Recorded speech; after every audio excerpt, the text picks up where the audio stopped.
এই মুহূৰ্তত গৌৰৱ গগৈ দিছে দুদান্ত ভাষণ হয়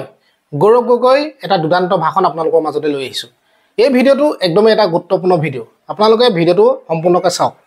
স্কিপ কৰি নাচাব আপোনালোকে ভিডিওটো সম্পূৰ্ণকৈ চালে গৌৰৱ গগৈ আসলতে কি ক'লে ভিডিওটোত আপোনালোকে গম পাব আজি গৌৰৱ গগৈ ফ্যান ক্লাবে 7 বছৰত ভৰি দিলে আজি ফ্যান ক্লাবৰ এটি অনুষ্ঠানত উপস্থিত থাকি গৌৰৱ গগৈ আসলতে কি সিদ্ধান্ত ল'লে কি ক'লে গৌৰৱ গগৈ ভিডিওটো চাওক আপোনালোকে পুৰুষসকলৰ বিষয়ে কি ক'লে গৌৰৱ গগৈ হয় বহুতখিনি কথা ক'লে গতিকে চাওক ভিডিওটো চৰকাৰখনৰ বিষয়ে কি ক'লে সকলো কথাই আজি এই ভিডিওটো আপোনালোকে গম পাব গতিকে স্কিপ নকৰিব ধুনীয়াকৈ চাওক কিন্তু তাৰ আগতে যদি কোনোবা নতুনকৈ আহিছে চেনেলটোত পাৰিলে এটা লাইক কৰি দিব চেনেলটোত এটা সাবস্ক্ৰাইব আপোনালোকে কৰি দিব চাওক আপোনালোকে হ'ব পাৰে আজি আমালোকৰ মাজত কিছুমান শক্তি আমাক নিৰাশ কৰিবলৈ বিচাৰে আমালোকৰ মাজত হতাশা সৃষ্টি কৰিবলৈ বিচাৰে ঘৃণা সৃষ্টি কৰিবলৈ বিচাৰে এনে ধৰণৰ শক্তি বিকল্প হ'ব লাগিব আমাৰ ফ্যান ক্লাব হ'ব লাগিব এটা মৰমৰ বাৰ্তা আমাৰ ফ্যান ক্লাব হ'ব লাগিব এটা নেতৃত্বৰ এটা মঞ্চ আমাৰ ফ্যান ক্লাব হ'ব লাগিব যে অসমৰ জ্বলন্ত সমস্যা সমাধান কৰাৰ বাবে এটা ল্যাবৰেটৰী য'ত আমি বিভিন্ন ধৰণৰ আমি চিন্তাৰে আমি ফিল্ডত কাম কৰি থাকোঁ আৰু এনেকুৱা এটা ল্যাবৰেটৰী য'ত আমাৰ মঞ্চত বহি থকা যিসকল আমাৰ বিশিষ্ট অতিথিসকল আছে তেওঁলোকৰ যে মূল্যৱান পৰামৰ্শ এই পৰামৰ্শ আমি নিজৰ ফ্যান ক্লাব যোগেদি আমি চুকে কোণে যে আমি লৈ যাব পাৰোঁ আমি এটা হেতু হ'বলৈ বিচাৰোঁ এটা দলং এটা সম্পৰ্ক আমাৰ অসমৰ ভিতৰত বহুত আমাৰ মানুহবোৰ আছে প্ৰতিভা থকা মানুহ মেধাৱী মানুহ প্ৰভাৱশালী মানুহ আৰু সকলোৱে আজি তেওঁলোকৰ মনত কিছুমান চিন্তা কৰে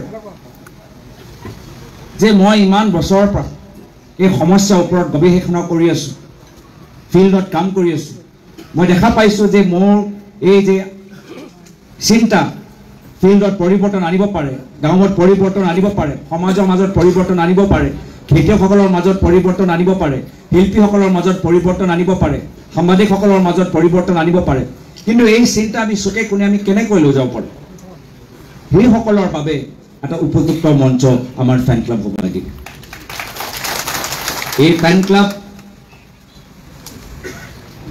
আকৌ কৈছোঁ এটা ৰাজনৈতিক মঞ্চ নহয় এটা বিশেষ দলৰ মঞ্চ নহয় এটা বিশেষ ব্যক্তিৰ মঞ্চ নহয় এই ফ্যান ক্লাব আমাৰ অসমৰ মঞ্চ হ'ব লাগিব যুৱকৰ মঞ্চ বয়োজ্যেষ্ঠসকলৰ মঞ্চ আৰু বিশেষভাৱে আজি পৰিস্থিতিক চাই আমাৰ অসমৰ নাৰী সমাজৰ বাবে এটা উপযুক্ত মঞ্চ হ'ব লাগিব আজি ইয়াত আমাৰ অডিয়েন্সত কিমান অসমৰ আমাৰ ফ্যান ক্লাবৰ মহিলা সদস্যসকল বহি আছে অলপ মই আপোনালোকক হাত দাঙিবলৈ মই আহ্বান জনাইছোঁ আমাৰ যিমান মহিলা সদস্য আছে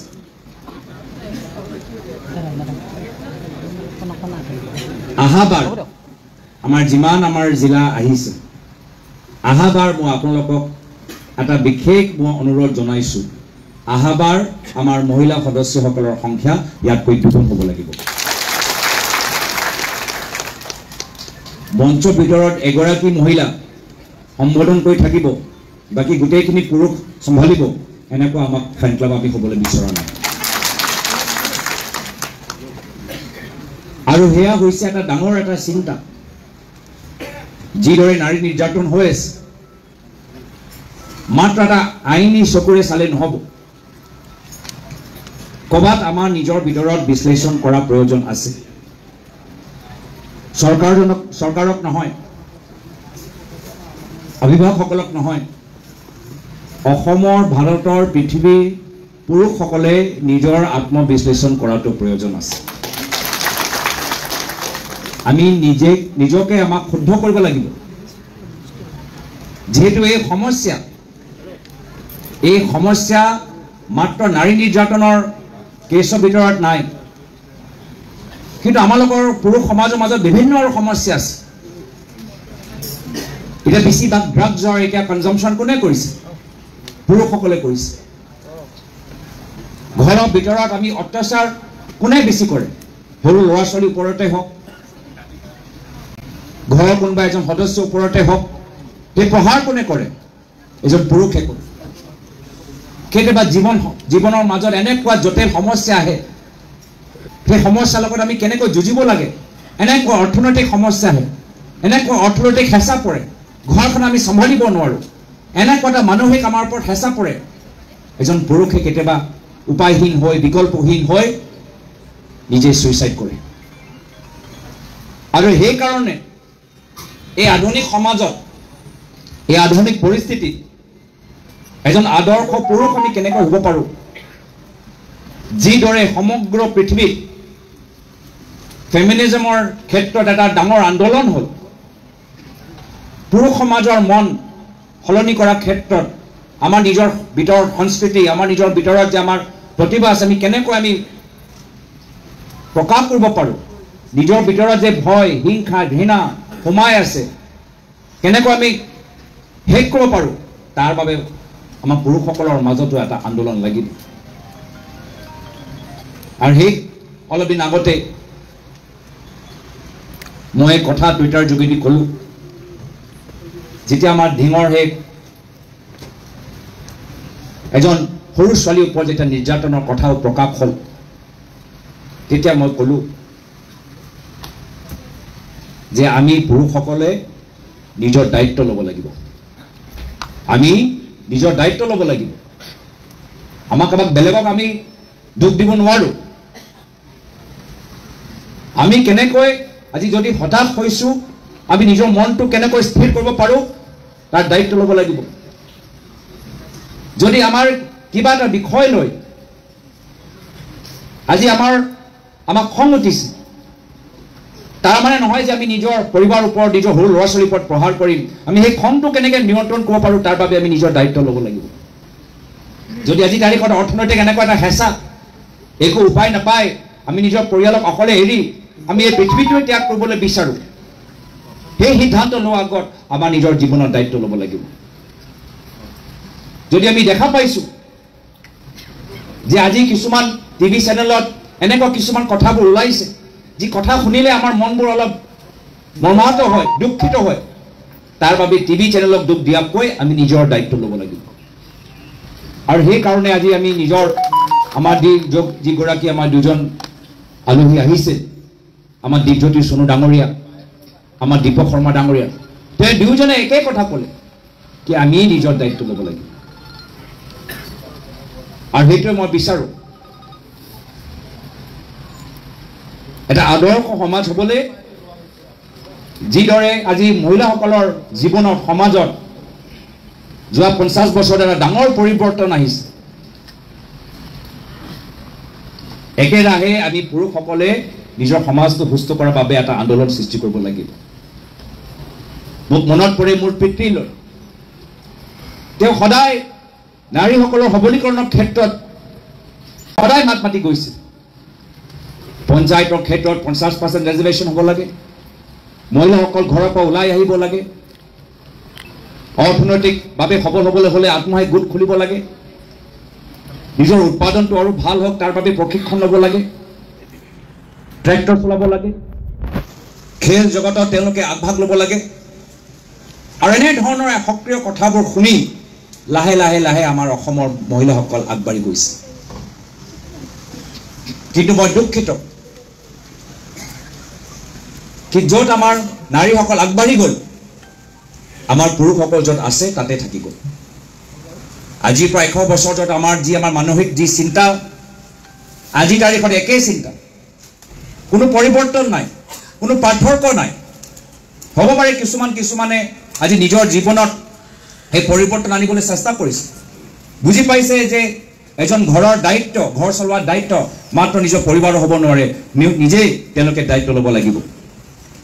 কিছুমান পুৰুষে বুজি পাইছে কি আমাৰ অলপ ফ্ৰাষ্ট্ৰেশ্যন যদি থাকিলে আমি এই ফ্ৰাষ্ট্ৰেশ্যনটো কেনেকৈ আমি নিয়ন্ত্ৰণ কৰিব পাৰোঁ যোগা যোগেদি হওক মেডিটেশ্যন যোগেদি হওক কাউন্সেলিং যোগেদি হওক থেৰাপি যোগেদি হওক অলপ বুজি পাইছে কিন্তু এটা বৃহৎ এটা আন্দোলন কৰিব লাগিব আৰু তেতিয়া মই ভাবোঁ যে এতিয়া বহুত আমাৰ ৰাজনৈতিক শক্তি আমাৰ পুৰুষসকলৰ যে আমাৰ ভিতৰত যে এটা পৰিৱেশ আমাৰ পুৰুষসকলৰ যে হতাশা বহুত ৰাজনৈতিক শক্তি সেই নৱ প্ৰজন্মৰ যুৱকসকলৰ সেই হতাশা লাভ লৈ ধৰ্মীয় মেৰুকৰণৰ এই বিষটো এই বেমাৰীটো আমালোকৰ মাজত সোমাইছে আৰু যদি আমাৰ মন ভাল হৈ থাকে সুস্থ হৈ থাকে তেতিয়া আমি কোনো বাহিৰৰ ৰাজনৈতিক শক্তি আমি নিজৰ জীৱনৰ যে সমস্যাৰ সন্মুখীন হৈছো তাৰ ৰাজনৈতিক লাভ উঠাবলৈ আমি বাধা দিব পাৰিম আৰু সেই কাৰণে মই আশা কৰোঁ যে আমাৰ ফেন ক্লাব কিছুমান মূল আদৰ্শ ওপৰত চিন্তা কৰি কামখিনি কৰি যাব যি ধৰণে আমি যোৱা 7 বছৰৰ ভিতৰত বিভিন্ন সামাজিক কাম হাতত লৈছো পৰৱৰ্তী সময়ত আমি কৰি যাম কিন্তু কৰি যাওঁতে আমাৰ ফেন ক্লাবৰ ভিতৰত কিছু আদৰ্শ কিছু ভ্যালুজ আমাক পালন কৰিব লাগিব কিছু সংস্কৃতি কৰ্ম সংস্কৃতি নিজৰ ফেন ক্লাবৰ মাজত আমাক সৃষ্টি কৰিব লাগিব প্ৰথম হল যে আমি দায়িত্ব লওঁ যদি আমি নিজৰ সমাজৰ মাজত গাঁৱৰ ভিতৰত চহৰত স্কুলত ঘৰত বন্ধুসকলৰ ঘৰত যদি আমি কিবা এটা সমস্যা আমি দেখা পাওঁ আমি তাৰ কিবা এটা ভাল ভূমিকা গ্ৰহণ কৰিবলৈ আমি দায়িত্ব লওঁ আৰু দায়িত্ব লোৱাটোহে হ'ল নেতৃত্ব আমি তেনেকুৱা সমাজ হ'বলৈ বিচৰা নাই যি সমাজে যেতিয়া কাৰোবাৰ ঘৰত জুই লাগে সকলোৱে গৈ সেই জুইটো নমাব কিন্তু ৰাস্তাত ক'ৰবাত মাৰপিট হয় তেতিয়া সকলোৱে কাষত থিয় হৈ ফটো তুলিব আমি তেনেকুৱা ফেন ক্লাব বা তেনেকুৱা সমাজ হ'বলৈ বিচৰা নাই যিদৰে সকলো গাঁৱৰ মানুহ ওলাই আহি জুইটো নমাবলৈ চেষ্টা কৰে ৰাস্তাৰ ভিতৰতো ক'ৰবাত মাৰপিট হ'লে ৰাস্তাৰ ওপৰতো কাৰো ওপৰত অন্যায় হ'লে ফেন ক্লাবৰ সদস্যসকল সেই তাত গৈ আমাৰ সেই সমস্যাটো সমাধান কৰিব লাগিব সমাজত লাগি থকা সেই জুইটো নমাব লাগিব আমি দায়িত্ব লওঁ আৰু দ্বিতীয় হ'ল যে সবেই নেতৃত্ব হ'ব লাগিব পুৰুষসকল এটা সুস্থ এটা পৰিৱেশ এটা সুস্থ সমাজ গঢ়ি তোলাৰ বাবে নেতৃত্ব ল'ব লাগিব আৰু নাৰীসকল মাত্ৰ খালি পুৰুষৰ কথাবোৰ শুনিলেও নহ'ব আমাৰ ফেন ক্লাবৰ ভিতৰতো অলপ নিজৰ জেগা বনাব লাগিব আৰু আগবাঢ়ি যাওক যদি ক'ৰবাত অন্যায় হৈছে নিজৰ কণ্ঠৰ যোগেদি সেই অন্যায় বিৰুদ্ধে মাত মাতক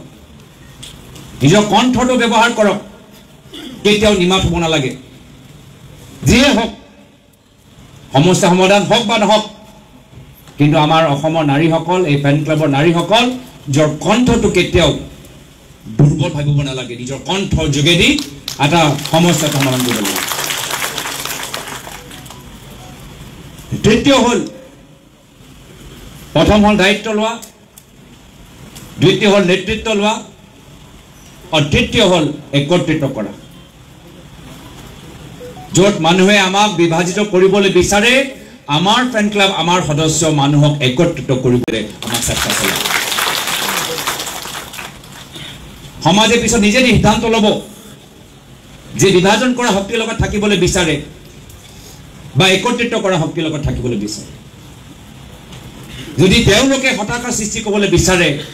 তেতিয়া আমি মানুহক একত্ৰিত কৰি মানুহৰ মুখখনত হাঁহি আনিবলৈ আমি তেনেকুৱা আমি কামখিনি কৰিম মনৰ ভিতৰত শান্তি যে থাকে হৃদয়ৰ পৰা ভয় ওলাই যায় তেনেকুৱা আমি এটা পৰিৱেশ বনাবলৈ আমি চেষ্টা কৰিম আৰু চতুৰ্থ হ'ল যে আমি এই মঞ্চৰ যোগেদি কিছু বিশেষ বিষয়ৰ ওপৰত আমি কামখিনি কৰিবলৈ বিচাৰোঁ বহলভাৱে আৰু আজি সেই কাৰণে আমি বিশিষ্ট অতিথিসকলক আমি মঞ্চত নিমন্ত্ৰণ কৰিলোঁ আজি তেওঁলোকৰ মই বিচাৰোঁ যে পৰৱৰ্তী সময়ত আমাৰ সন্ধিয়া সময়ত যেতিয়া আমাৰ জিলা পৰ্যায়ত যেতিয়া আলাপ আলোচনা হ'ব আপোনালোকৰ নিজৰ কিছু চিন্তা থাকিব পাৰে কিন্তু আমাৰ মঞ্চত বহি থকা অতিথিসকলৰ বিভিন্ন তেওঁলোকৰ যে কামবোৰ কৰি আছে তেওঁলোকৰ কামবোৰ কোনোবা 2 জন বা কোনোবা 3 জন বা কোনোবা 4 জন তেওঁলোকৰ কামবোৰ তেওঁলোকৰ আদৰ্শ তেওঁলোকৰ চিন্তাধাৰা তেখেতৰ জৰিয়তে যদি আমি ভিতৰত আমি প্ৰশিক্ষণ বা দিবলৈ বিচাৰোঁ আমি তেনেকুৱা কিছুমান কাম কৰিব লাগে আমি মঞ্চত বহি থকা ব্যক্তিসকলক মাত্ৰ আজি আহি খালি সম্বৰ্ধনা দিয়াৰ পিছত আমি পাহৰি গ'লে নহ'ব আৰু মই মঞ্চত বহি থকা আলহীসকলকো কৈছোঁ যদি আপোনালোকে ভাবে যে ইয়াৰ পিছত আকৌ কেতিয়াও ফেন ক্লাবৰ সদস্যৰ ফোন ধৰিব নালাগে তো সেইটো আপোনালোকৰ ভুল হ'ব আমাৰ ফেন ক্লাবৰ সদস্যসকল সদায় আপোনালোকৰ পৰা আপোনালোকৰ বহুমূল্য পৰামৰ্শ ল'বলৈ সদায় আপোনালোকৰ লগত যোগাযোগ কৰিব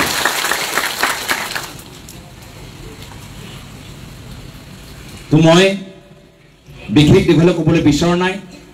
কিছুমান কাৰ্যসূচী বিশেষভাৱে কিছু বিশেষ তিথিৰ ওপৰত জোৰ দিবলৈ মই সবকে অনুৰোধ কৰিছোঁ প্ৰথম হ'ল আমাৰ ফেন ক্লাব 4 ছেপ্টেম্বৰ সদায় তেখেতে নিজৰ ইচ্ছামতে মই কেতিয়াও নিৰ্দেশ দিয়া নাই 4 ছেপ্টেম্বৰ তেওঁলোকে এটা সামাজিক কাম কৰে ইয়াৰ পূৰ্বে বিভিন্ন অনাথ আশ্ৰমলৈ গৈ তেওঁলোকে বিভিন্ন ধৰণৰ কাৰ্যসূচী ভাল কাম তেওঁলোকে হাতত লৈছে এইবাৰ আহা 4 ছেপ্টেম্বৰ তাৰিখে মই সকলোকে অনুৰোধ জনাইছোঁ যে আমি নিজৰ নিজৰ ঠাইত নিজৰ এটা নিৰ্ধাৰিত ঠাইত আমি এটা সফাই অভিযান আমি হাতত ল'ম সেই মন্দিৰৰ সন্মুখত হ'ব পাৰে নামঘৰৰ সন্মুখত হ'ব পাৰে স্কুলৰ সন্মুখত হ'ব পাৰে বিল পুখুৰী কাষত চিলড্ৰেনছ পাৰ্ক য'তে হওক কিবা এটা ৰাজহুৱা অনুষ্ঠানত আমি এটা সফাই অভিযান আমি হাতত ল'বলৈ বিচাৰোঁ 5 ছেপ্টেম্বৰ ইয়াৰ পূৰ্বে সদায় আমি স্কুলৰ ভিতৰত শিক্ষা প্ৰদান কৰা আমি শিক্ষকসকলক আমি সন্মান যাচিবলৈ এটা কাৰ্যসূচী হাতত লওঁ